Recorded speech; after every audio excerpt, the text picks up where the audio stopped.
Our book has just turned 1 year old. The Shit They Never Taught You, we published last year, 12 months on. If you haven't grabbed a copy yet, what are you doing? It's available in physical book, ebook, audiobook, theshittheynevertaughtyou.com. So here's what some of the people and the readers have been saying. So firstly, here we got Tim. I've listened to the podcast for years, and it was great to have a refresher and succinct summary of all the books we should read in full. The concept of going straight to the area that you need really appeals to me. Worth buying for sure. Here's another one from Sam B. Love their podcast and love this book. The bonus chapters for the audiobooks are great as well. So it was 115 books in one in the physical book. The audiobook for you bonus, 147 or 148 books in one. Yeah, so if you're just pretty new to this, to listening to the podcast, the book is really the podcast on steroids. All the best stuff that we've covered put into the written format. Or if you prefer to listen to us, you can obviously go to the audiobook. So head to whatyou'lllearn.com. You'll see us on the front page there. Or you can go to theshittheynevertaughtyou.com.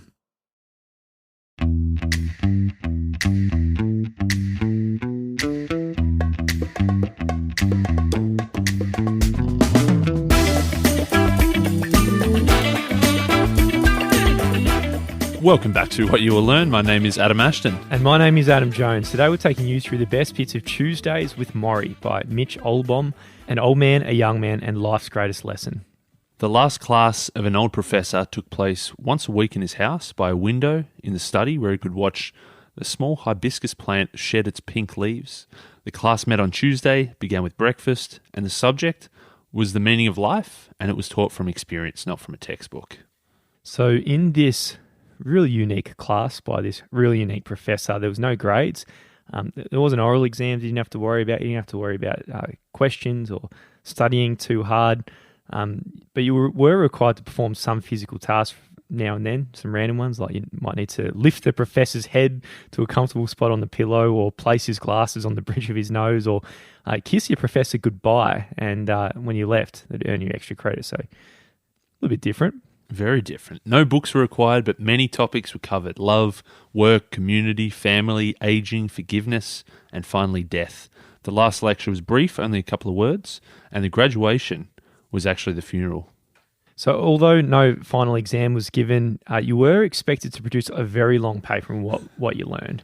And that very long paper on what was learned and what was taught is this book, Tuesdays with Morrie. And as it's colloquial right now around the globe and very well known, over 15 million copies have been sold so far, which might actually be lowballing itself. So this book, Tuesdays with Morrie, it is that story of an old man named Morrie Schwartz, a young man named Mitch Alborn, the author. And I suppose when we first did Juggernaut Month back in Season 2, this met the strictest definition in terms of Juggernaut was number of reviews on Goodreads, and this is close to 900,000. So it's well and truly a jugger in that sense. Yeah, well and truly. And I think we've done a good job to get a good episode out of this. Because at the time, I think we struggled to actually structure episodes like this in such a way. I read this book 3.5 years ago and thought, no, we can't do an app on this. This is, I don't know, we won't be able to do it. But mate, you managed to pull it out. Yeah.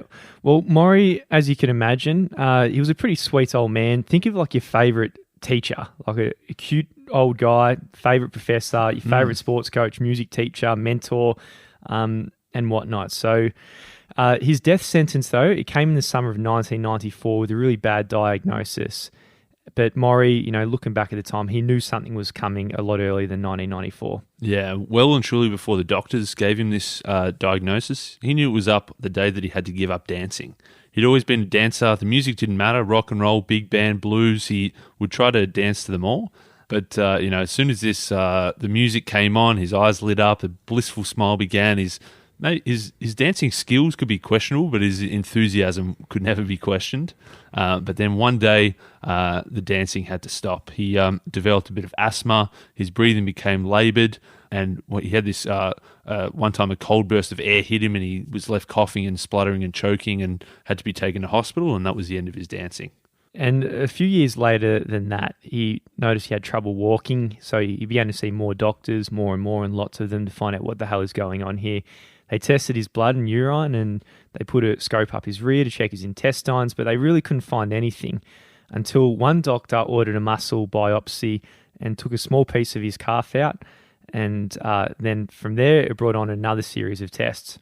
He was put in an electric chair of sorts, but a good kind. It was testing his neurological responses, and they discovered was that he had I wouldn't normally leave this to you, amyotrophic lateral sclerosis, or ALS, or Lou Gehrig's disease. It's a type of disease named after a famous baseballer, and it's kind of the umbrella disease. If in Australia, we probably know it more as MND, motor neuron disease. The famous AFL footballer Neil Danaher, they do the big freeze every year where they send people down the slide into a trough of ice. And in 2014, the Ice Bucket Challenge was to be raising awareness for ALS. So it's getting those news it's a big hit, obviously as big a hit as you possibly can, because not only it's a death sentence, you are going to die, but the way you go out, if you see people the way they go out, it's really horrible. So when the doctor gave him the news, he said, am I going to die? And the doctor said, yes, you are. I am very sorry. So he sat there with his wife for 2 hours, asking a lot of questions, trying to get as much information as possible. As you can imagine, his wife was really struggling here, and her mind was running. She was asking questions like, how much time do we have left? How will we manage? How will we pay all the bills? But as they were looking for the answers, which weren't coming immediately, the disease slowly took him over day by day and week by week. One day he was backing his car out of the garage, but one morning he couldn't really push the brakes to full capacity, so that was the end of his driving. He kept tripping, so he had to purchase a cane, so that was the end of his walking freely. He used to go for regular swims at the YMCA, but eventually he could no longer undress himself, so that was the end of his swimming, and that was the end of his privacy as well. So ALS, it's like a lit candle, so it melts your nerves and leaves your body with a pile of wax. And that wax, it begins with your legs and works its way up, so you lose control of your thigh muscles, and then you can't support yourself standing. You lose your control of your trunk muscles, so you cannot sit straight, and then slowly it arrives higher and higher to the point it gets to your throat, and then obviously you can't, start struggling to breathe, and then to your tongue, you lose control of your tongue and so forth. So before you know it, that wax has really melted your whole body, and you've lost all functions. Yeah, so whilst your brain and your soul is probably still perfectly awake and intact, you're kind of imprisoned inside this limp husk. Your body can't do the things that it used to be able to do. Your body can't really do anything, in fact. The unique thing here is the professor, he made a profound decision here, and this is really where the crux and the inspiration comes from. This old man who went through this horrible experience, he asked himself a question, right? Do I wither up and disappear, or do I make the best of my time that I'll have left? He asked himself. Yeah, he decided to make kind of his final project here the center point of his days. Everyone is going to die, obviously. He just knew that his was probably a more definitive endpoint than most, and he decided to kind of open himself up to being researched. He was like a human textbook. He was saying, everyone come in, come and study me, come and see this slow and patient demise, watch what happens to me, learn with me. And he was saying that like Morrie is basically on this bridge between life and death, and Morrie was able to narrate the trip for other people. And Mitch was his student. So every Tuesday they met and took these classes and took the lessons from Morrie to pass on to the rest of us. And on the first Tuesday, it started with Morrie speaking to Mitch. He said, Mitch, now that I'm dying, I'm becoming more interesting to people. People see me as a bridge. I'm not as alive as I used to be, but I'm not dead. I'm sort of in between both. And I'm on this last great journey here, and people want to tell me what to pack. Now, Mitch, he was probably thinking a fair bit about himself at this point, and he started, as he looked at his old professor, he started asking himself some pretty deep questions. He was wondering, what happened to me? Once I promised I'd never work for money, that I'd join the Peace Corps, that I would live in beautiful, inspirational places, but then he'd been stuck working in Detroit for 10 years at the same place, using the same bank, visiting the same barber. The computers and mobile phones and technology that had come along had made him more efficient, but that didn't actually free up his time as he thought. It just made him work harder. He was writing boring articles about people he didn't give a shit about and didn't give a shit about him. He was no longer young. He was kind of aging out of where he used to be the young hotshot. He was kind of now one of the sort of crusty old blokes in the corner, and he was just wondering, what the hell happened to me? Yeah, well, he's not really pondering any questions about the meaning of life. And you really are forced to question your values when you're in front of someone who is looking at death straight in the face here. So this was the experience Mitch was going through. But then, Morrie said dying, he said suddenly to snap him out of his train of thought, it's the only one thing to be sad over. Living unhappily is totally something else. So many of the people who come to visit Morrie and the ones he's experiencing every day, despite Morrie going he's going through, everyone else is actually more unhappy than he is. Yeah, exactly. Dying is obviously something to be sad about, but living unhappily, for one thing, the culture that we have, it doesn't make people feel good about themselves. We're teaching people the wrong things. But Morrie is saying, like, the culture's there, but you don't have to buy into it. You can actually create your own. Most people can't do it, but the ones that can, they're going to live a totally different life. A lot of people out there are buying into the wrong parts of the culture, are much more unhappy than Morrie, because Morrie might be dying, but he's really surrounded by a lot of loving and caring souls at this stage, and not many people out there can say that. And even though this is coming from Morrie, who can no longer do all the things he loved, including dancing, swimming, bathing, or walking, he couldn't answer his door, he can't dry himself after the shower, or roll over in bed, you could ask yourself, well, how could this guy be so accepting? Yeah, Mitch was watching him struggle with a fork. He tried to pick up a piece of tomato, but he missed it the first couple of times and it slid off. And Mitch was thinking it was a bit of a pathetic scene. But at the same time, Morrie was there just so, he was present. It was almost serene. He was so calm. He was just enjoying everything that was going on, even though from an outsider, it looked like an awful experience.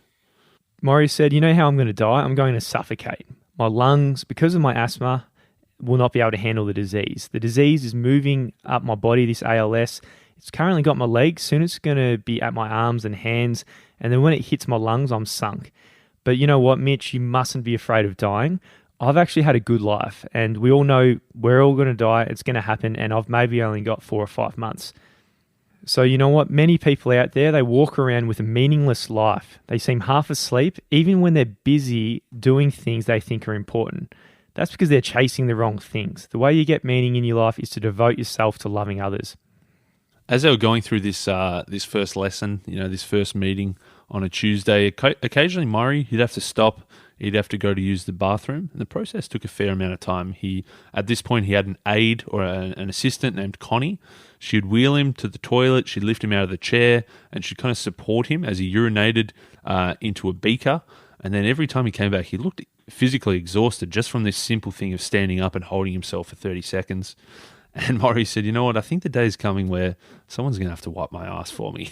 He said that's something that really bothers him, because obviously that was the ultimate sign of dependency, someone having to wipe your own ass. But he says, you know what, I'm trying to get to peace with it. I know it's coming, so I need to be able to accept it, and I need to enjoy the process. Oof.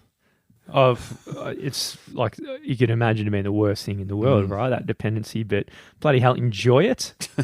Interesting. What do you mean enjoy it? But Morrie said, you know what? I get to be a baby one more time. That's one way of looking at it, right? You get and he said, I've got to look at life uniquely now, right? I've got to see things in a new light if I'm going to go out in the wrong way. Let's face it, I'm not going to stop this thing. I can't stop the disease. I can't take care of the bank accounts. I can't take care of the garbage, but I can sit here with my dwindling days and look at what's important in my life and look at things in a new perspective. And I do have the time and the reason to do that. As the Tuesdays went on, as Mitch kept coming back to see Morrie each Tuesday, he started seeing signs of the disease's gradual progression, that slow, wax melting of his whole body, kind of succumbing to the disease. His fingers, they at this point worked well enough to write with a pencil, but he couldn't lift his arms past his chest. And even though he was writing, nobody else could really understand it except for Morrie, so he could just sort of make out a few little scratch marks at this point. Mitch asked, hey mate, do you feel sorry for yourself? And Morrie said, sometimes in the mornings, that's when I'm mourn. Right? I wake up, I feel around my body, my fingers, my hands, whatever, I can still move. And you might notice last week I could move my left hand and then today I can't. So you'd obviously be really scared about that. And I do mourn about what I've lost. I mourn this slow, insidious way in which I'm dying. But then I stop mourning, just like that. I give myself a really good cry when I wake up if I need it, and then I'll move on. He says then once you've got over that, then he concentrates on all the good things he still has in life, on the people who are coming to see him, on the stories he gets to hear, and then maybe if it's Tuesday, he knows Mitch is going to come and see him. And he says that, I don't allow myself any more self-pity than just that little bit each morning, a couple of tears, and then I move on and focus on the good stuff. Mate, you got to have a think about all the people, probably including ourselves to some extent, relatively, right? Like, you spend so much time of your waking hours feeling sorry for yourself about the hand the world's given you, and you just got to compare yourself to Morrie here, right? Like, he wakes up, he has a few tearful minutes, then he gets on with his day, and if he can do it with such a horrible disease like the melting of the wax, compare that to the rest of ourselves and put things in perspective about our self-pity. Morrie said, "It's horrible to watch my body slowly wilt away to nothing, but it's wonderful because I get the time that I get now to say goodbye." And he says, not everyone is so lucky. And Mitch was just thinking, did this guy just say lucky? The Tuesdays rolled on, and now they're speaking about death. He said, let's begin with an idea. Everyone knows that everyone's going to die, but nobody believes it. He says that, we think that we would do things differently. If someone said you're going to die, you've got X number of months left, we say we'd do things differently.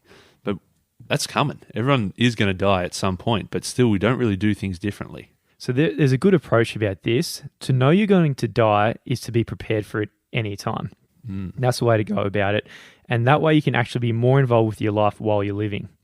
He says that Morrie, now he does what the Buddhists do. He says that every day you've got to imagine there's a little bird on your shoulder, and every day you ask that bird, is today the day? Am I ready? Am I doing all that I need to do? Am I being the person I want to be? And at that point, Morrie sort of turned off to his shoulder and asked, is today the day that I die? Yeah, he's borrowed from a lot of religion, this. I think back in the day, Asher, we both used to have an app, Days Left to Live. I was intending to download that app again after reading this book. The app that I had, they didn't update it for the new iOS, so it broke. So I don't have that app anymore. It's pretty alarming if it just glitches and the app dies. Says the birdie says today. But the truth is, once you learn how to die, you learn how to live. This is a concept that's come up in a lot of the deep books that have stood the test of time. And he repeated it just so Mitch got the point. You know what? Once you learn how to die, only then you can learn how to live. And he smiled and realized what he was doing, like any good teacher or mentor, to make sure that, Mitch absorbed the actual point here.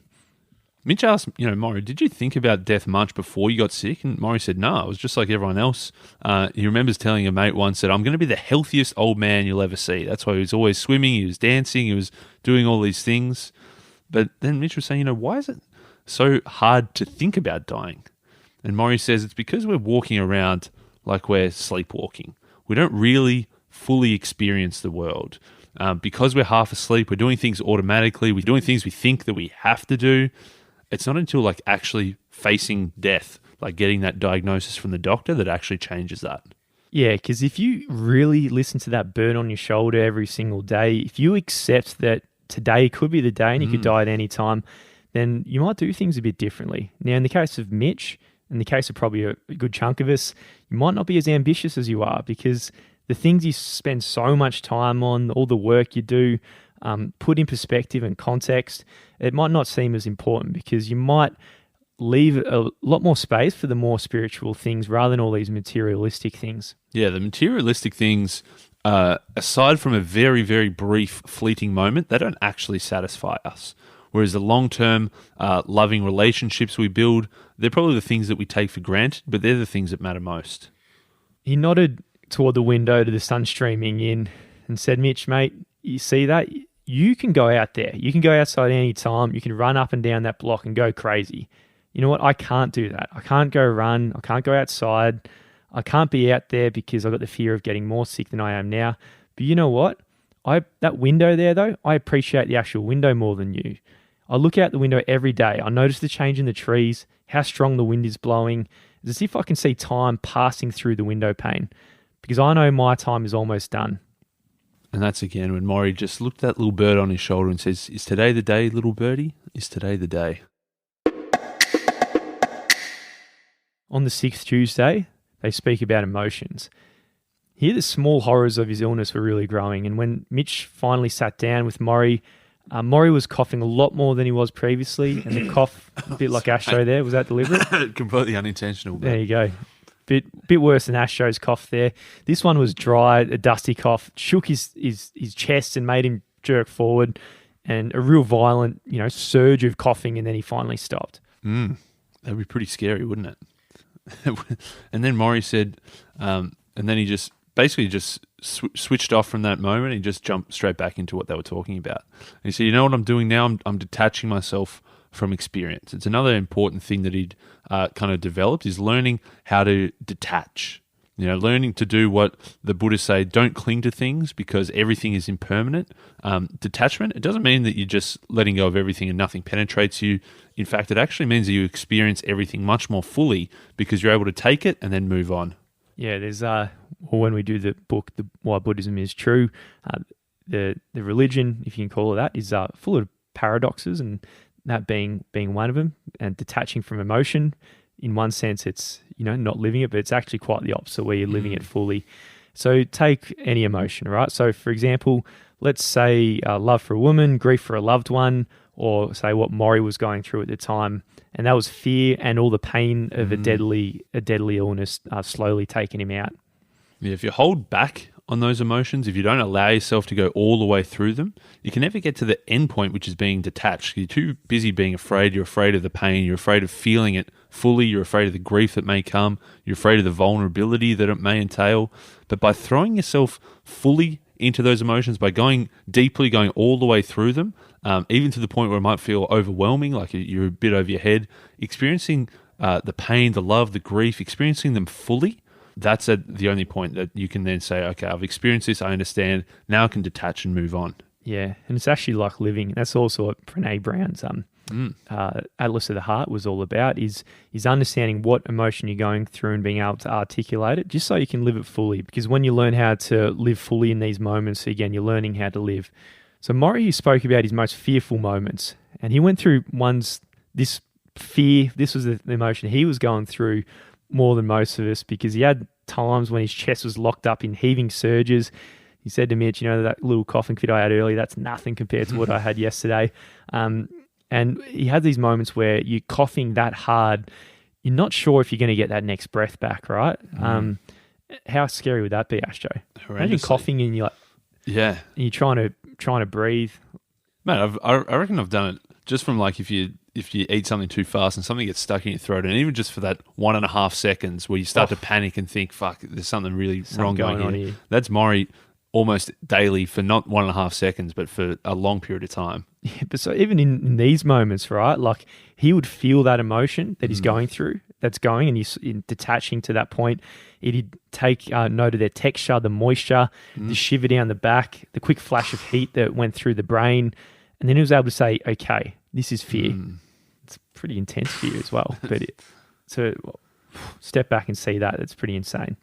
He says that he was kind of practicing this, I guess, because he wanted to die serenely. He wanted to die peacefully. He didn't want to die in a panic that these coughing fits would obviously induce panic on anybody. But he said he doesn't want to die like that, like the panic, the fear, the anguish, anything that's going on. He wanted to die at least peacefully. He wanted to at least be able to say, okay, this is my moment. This is what I've kind of prepared for. I don't want this to happen, but I know that's going to happen, so I need to accept it and kind of move on peacefully. The next Tuesday that Mitch rocked up to was the 7th one this time, and Morrie had lost his big battle here. Someone was now wiping his ass. So he faced it with a typical brave acceptance of what he had to face with this disease. But this is a big one, right? Like, no longer being able to reach behind yourself is a big deal. And that conversation he would have had to have with Connie, who was his lovely assistant of this limitation, he had to ask her, hey, would you be embarrassed to do it for me? Of course, she said no. She's probably done it a bit, part of her role. Yeah, and Mitch thought, it was pretty typical that he asked her. It would take a bit of getting used to, because it was this complete surrender to the disease. The one thing that he kind of wanted to hang on to was wiping his own ass, and he had to finally admit, okay, I can't do this one anymore. And because it was this obviously very intimate, physical, personal thing, and now it's kind of everything's kind of gone from him. Going to the bathroom's gone, wiping his nose is gone, washing his own private parts, that's gone. So he's really dependent on others for everything he does. Yeah, so he was going through a lot of this through the ALS disease, but it is something that happens just with aging in general. And this is what he was speaking about that day, the fear of aging, which we've all got to some extent. We think that we're going to lose some sort of capacity or capability as we grow old. But he looks at it in a totally different perspective. He said, all this emphasis on youth and everyone trying to sell that this is what you want to be, don't buy into it. Because I know what a misery being young can actually be. So don't tell me it's so great being so young. He says all the kids that he sees with their struggles, their strife, their feelings of inadequacy, their sense of that life was miserable, so bad that sometimes people don't want to go on anymore. All these things that he says, the youth, they're not wise. They have very little understanding about life. Who would want to live every day when you don't actually know what's going on? He says that actually getting older is a really good thing. You should embrace aging, and you should be enjoying all the things that you're developing as you go along. Yeah, it's a very interesting way to look at it. I'll probably look back on my youth. I feel like this is my theory and not Morrie's, so maybe take it with a grain of salt. But I feel like when you're younger, you have bigger peaks and troughs, don't you? Mm. And I think the peak end moment rule, whoever came up with that, Chip and Dan Heath, or probably Kahneman. I was going to say he stole it off Kahneman, yeah. Who stole it off Kahneman. You look back and you remember the peaks, so that's maybe why we idolise it back then. But the actual average is probably much lower, I think. Yeah, for sure. Because your troughs are much worse and your peaks are much higher. So, with age, you actually do...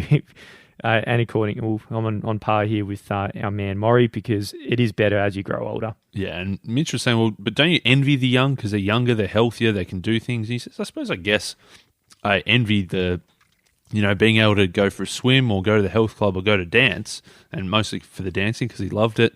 But he says, remember what I was saying about detachment? You got to experience that envy. You get to see the kids running around in the street, experience it, understand it, feel a little bit sad about it, but then, separate yourself from that and understand that you've got a lot of other greater things outside of just that dancing. Aging, it's not just decay, it's also growth. If you stayed at 22, you'd just be 22. If you're a 33-year-old, you're also a 5-year-old and a 37-year-old without accumulated wisdom. If you're a 50-year-old, you're all three of them. If you're 77 years old, you're all of those things at once, right? You've got a component in your body that can be a kid, a wise adult, or a wise grandpa. We're on to the 9th Tuesday, and since the last visit, the nurse had inserted a catheter into his urethra to draw the urine through a tube into a bag that sat at the foot of his chair. His legs needed constant tending to. Unless his feet dangled near the foam pads, it felt like someone was poking him constantly. Morrie would have to ask visitors to lift his foot and move it just an inch to move it around a little bit, or adjust his head just so that it would fit into the pillows. Can you just imagine at that point where you're not even able to move your own head? On the 10th Tuesday, they started speaking about marriage. He said, marriage, you know what, everyone's almost got a problem with it. Some people got a problem getting into it. Some people got a problem getting out of it. And probably our generation, Asher, we struggle a lot with this sort of thing. And it's pretty weird that marriage in general is getting more and more, I guess, less, what's the word for putting on a pedestal? Less valued. I'm a bit less articulate than Morrie, even in his last weeks. That's right. Well, we're saying, like, even in today's culture, just as it has been through all of history, really, it is so important to find a loving relationship with someone, because so much of the rest of the culture doesn't give you that. He says that a lot of people today are too selfish to take part in a real loving relationship. You're too focused on yourself. You're too focused on your career, or you're too focused on all these other things that you want to do. And then, some people will keep putting off marriage and never do it. Some people will rush into marriage. They'll go the other end, and then in 6 months later, they get divorced because they don't know what they want in a partner. They don't know enough about themselves. So he's saying, how can you possibly know who you're truly marrying? It's a bit of a tough one. And it's a pretty important decision to make in your life. Yeah, well, he says there's a lot of good things when it comes to marriage that can bring into your life, but there's going to be days where things turn to shit. You're going to have really, really dark moments where demons come to roost. And think about the position Morrie's in, right? Like, friends are great. Friends are going to be there, here and there. but they're not going to be there that night where you're coughing and you can't sleep and you think, is this the day the birdie's on my shoulder asking that's it?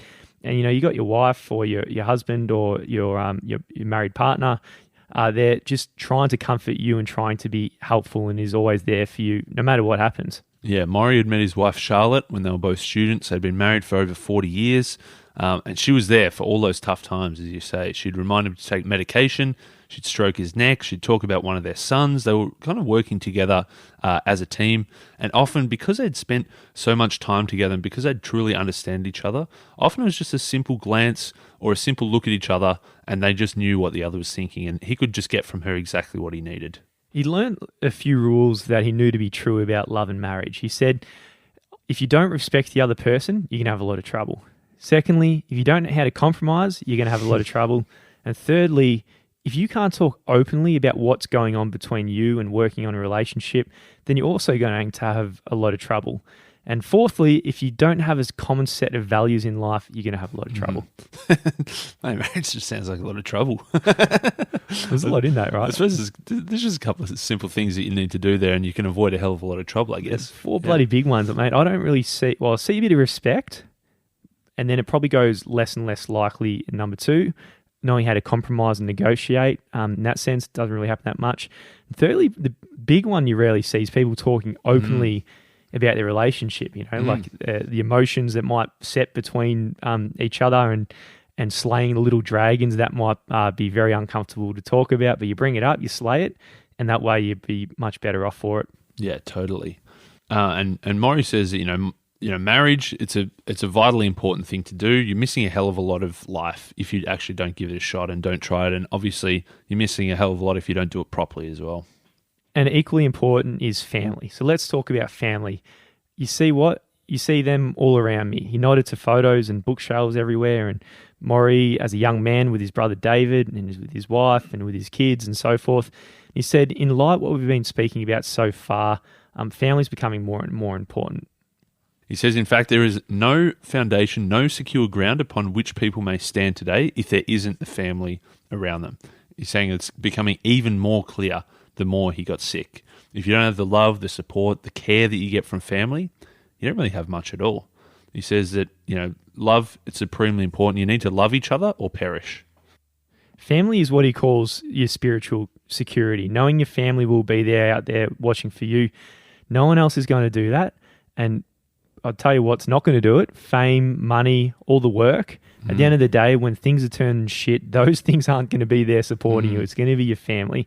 So raising one is really critical, and it's something that you should want before it's too late, which is a bit of a dilemma that's happening in our generation. Yeah, most certainly. People are probably thinking, it's not a good time to have kids. I'm just about to get this promotion, or I'm just about to get this investment to launch this new business. We often see as having kids as something that's tying us down, that's holding us back, that turning us into a parent is something that we don't want to do. But he says really there's no experience like having children. There's no substitute for it. You can't do it with a friend. You can't do it with a lover. There's things that you can only get from having and raising a family. On the 13th Tuesday, they spoke about the perfect day. And at this point, as he was getting closer to the end, the body was, Morrie saw his body really just as like a mere shell. He didn't put it on as such importance. He saw it as a container of the soul, and it was withering to useless skin and bones, which I guess in that sense made it a bit easier to let go. That's when Mitch asked him, what would the perfect day look like to you? What if you could, be rid of this disease? You got one day. What would you do for that one day? And you could do anything here, right? Anything. You got Aladdin's magic lamp. That's it. You could have some brains would go to 100 of the most beautiful people in the world for the best food you've ever had. LeBron James, you could win the championship of NBA. There's a lot of things you could do on that perfect day, right? But Morrie's perfect day was very different to yours by the sounds of it. Morrie said, I'd get up in the morning, I'd do my exercises, I'd have a lovely breakfast, I'd have some sweet rolls and tea, I'd go for a swim, I'd have friends over for lunch, we'd talk about families, issues, we'd talk about how much we mean to each other, I'd go for a walk in the garden, I'd look at the trees, I'd watch the colours, I'd listen to the birds, I'd take in the nature that I haven't seen for so long now. Then in the evening, we'd all go together to a restaurant. We'd get some great pasta. We'd get some duck. We'd dance for the rest of the night. I'd dance with all the wonderful partners out there until I was exhausted. Then I'd go home and have a deep, wonderful, restful sleep. Jesus. Well, it's so simple, mate, that one. Simple, it's Dad. so average. It's pretty disappointing. It's probably something that either of you we could do right now. That's right.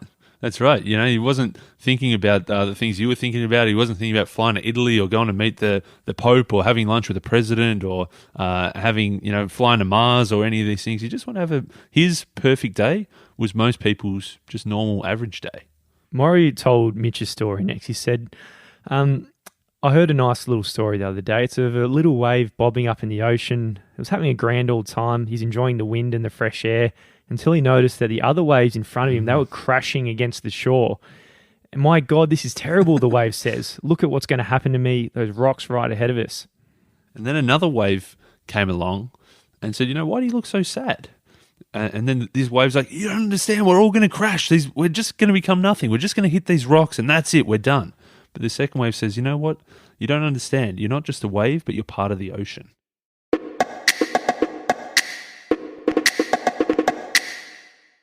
Morrie died on a Saturday morning, and his immediate family was with him in the house at the time when those who loved him just left the room for a moment. So they've been with him the whole time. They left just to grab a little coffee in the kitchen, and it was the first time they hadn't been around him, and that's when he stopped breathing, and he was gone. Of course. And Mitch says, he probably did that on purpose. He reckons that he didn't want people to be there for that last chilling moment, to witness that last breath, for people to be haunted by it. So he reckons that Morrie, that was kind of his last gracious act, was just doing it when nobody else is around. So, mate, toward the end of this book, I started tearing up. Did you? Oh, definitely. Mate, the first time, no. 3.5 years ago. This time, lost 2 grandfathers this year. I haven't cried. So, it was right there. I haven't cried in a book, man, ever, I don't think. This is the first one I was actually tearing up toward the end. So it is so powerful. And 20 years after the publication, the biggest message in the book really is giving is living. And it's more than something Morrie said. It was his philosophy and probably his secret in the way he dealt with things. Think about like the day he got given the disease and the choice he had. No self-pity whatsoever. He decided, I'm going to use this to help others. And bloody hell, how many books has he sold and how many people has he helped now? Yeah, that's right. Even though Morrie never read a word of the book that came to be, it's reached so many people. As you say, he gave his time, he opened up, he said all the things that he kind of had been thinking about, all the things that he'd learned from his life. And so now that, these millions of people can learn from a bloke who's no longer around to teach us. So what is within reach is what Morrie said all along, that one day, one glance at the bird on your shoulder, and there's one question, is today the day I die? And one good response on the day the bird says yes.